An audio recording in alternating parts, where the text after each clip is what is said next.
بسم اللہ الرحمن الرحیم۔ دوستو، میں ہوں مہران علی اور آپ دیکھ رہے ہو مہران ٹی وی۔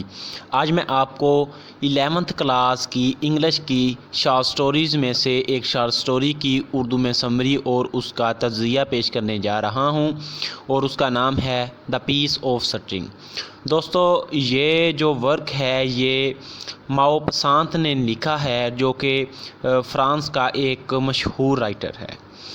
دوستو، آج ہم اسی کی short story the piece of string کے بارے میں پڑھیں گے، تو چلیں سٹارٹ کرتے ہیں۔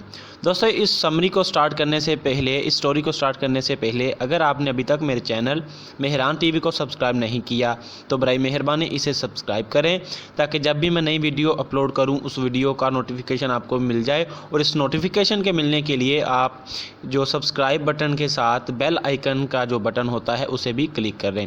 تو چلیں سٹارٹ کرتے ہیں۔ اس سٹوری کا جو مرکزی کردار ہے وہ مسٹر ہیوبرٹ ہے۔ ایک دن مارکیٹ ڈے کے اختتام پر بڑی تعداد میں لوگ ایک جگہ پر جمع ہو کر کھانا کھا رہے ہوتے ہیں۔ ان لوگوں میں ایک بوڑھا شخص جس کا نام مسٹر ہیوبرٹ ہے وہ بھی موجود ہوتا ہے۔ تمام لوگ اپنے کاروبار اور موسم کے بارے میں گفتگو کر رہے ہوتے ہیں کہ ایک منادی دینے والا ڈول پیٹتے ہوئے آتا ہے اور یہ کہتا ہے کہ مسٹر جیمز نامی شخص کا بٹوا گم ہو گیا ہے، جس میں 500 شیلنگز تھے اور اس کے کاروبار سے ریلیٹڈ کوئی امپورٹنٹ ڈاکیومنٹس بھی، اور یہ بٹوا 9 سے 10 بجے جو کہ صبح کے AM کے ہیں، یعنی 9 AM سے 10 AM بجے کے درمیان گم ہوا ہے۔ یہ کالے رنگ کے چمڑے کا بنا ہوا ہے، اور اگر کسی کو ملے تو وہ میئر کو یا اس بٹوے کے مالک جس کا نام مسٹر جیمز ہے، جو کہ ایک بزنس مین ہے، کاروباری شخص ہے، اس کو یہ بٹوا لوٹا دے۔ جو شخص یہ بٹوا واپس کرے گا، لوٹائے گا، اسے انعام کے طور پر 20 شیلنگز جو ہیں وہ دیے جائیں گے۔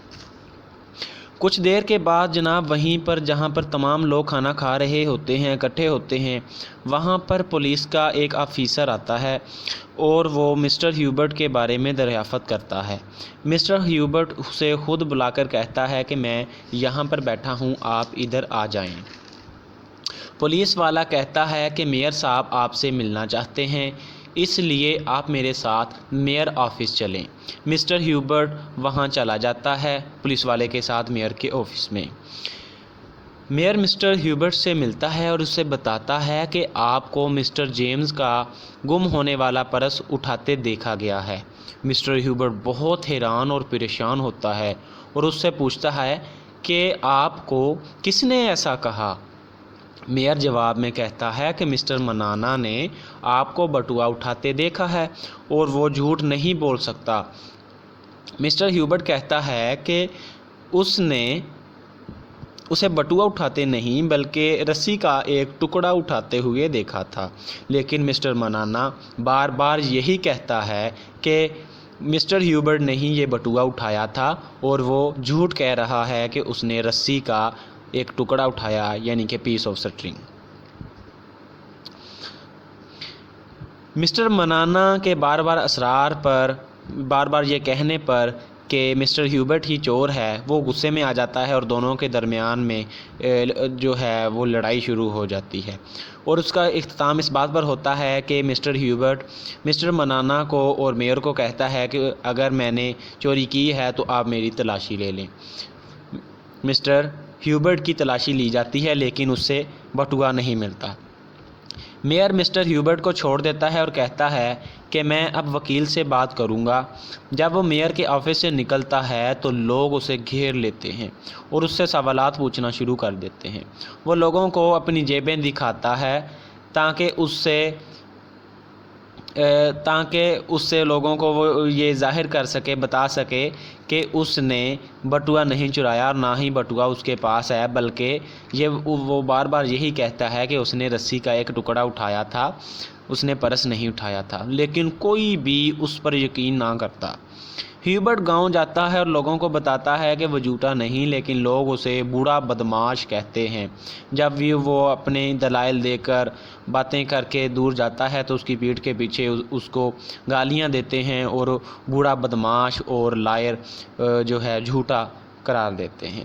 چند دن بعد جارج نامی شخص کو مسٹر جیمز کا پرس مل جاتا ہے، لیکن وہ پڑھ لکھ نہیں سکتا تھا، وہ ان پڑھ تھا مسٹر جارج، اس لیے اس نے اس پرس کو اپنے مالک کو دے دیا۔ آخر کار مسٹر جیمز کو اس کا پرس مل جاتا ہے۔ اس بات کا پتہ مسٹر ہیوبرٹ کو بھی چل جاتا ہے، لیکن اس بات کو جھوٹا بہانہ جو ہے وہ لوگ قرار دیتے ہیں۔